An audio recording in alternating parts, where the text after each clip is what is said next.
Next up, we have My Name Called Bruce, which was released in 1978. And no, this is not to be confused with the other film, My Name is Bruce. That's about a different Bruce, but no less mighty.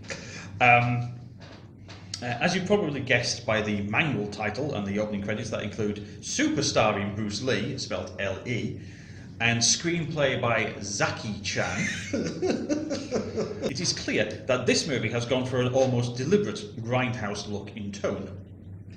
The plot involves a stolen vase that's smuggled around various countries, and our heroes, Bruce Lee, L.E. as Tiger, a freelance secret agent, and Christina Cheung as Detective Lee, L.I., Right.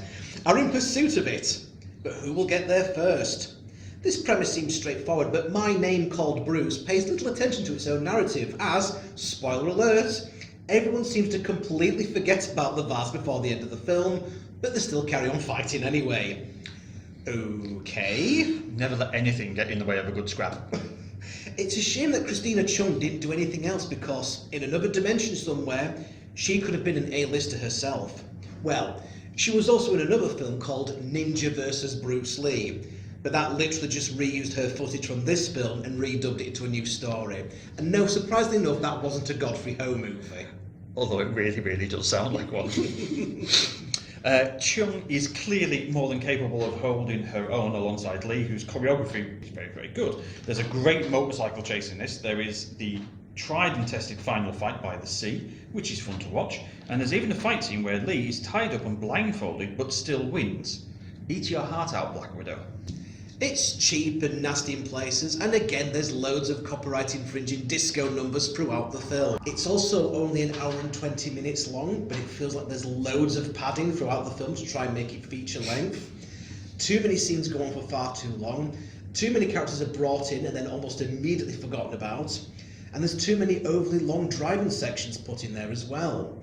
You could have easily have chopped out 45 minutes of this film and it would still make sense, because it doesn't really kick off until Tiger, removes his shirt, Bruce Lee style, to fight off some baddies.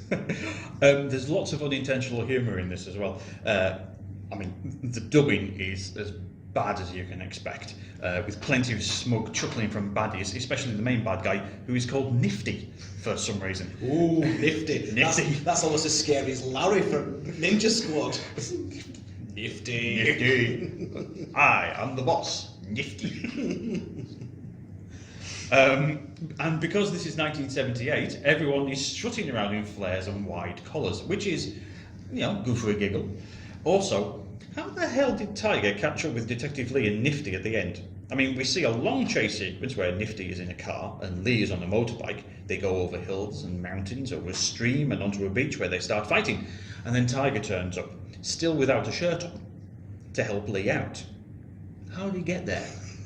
Seriously.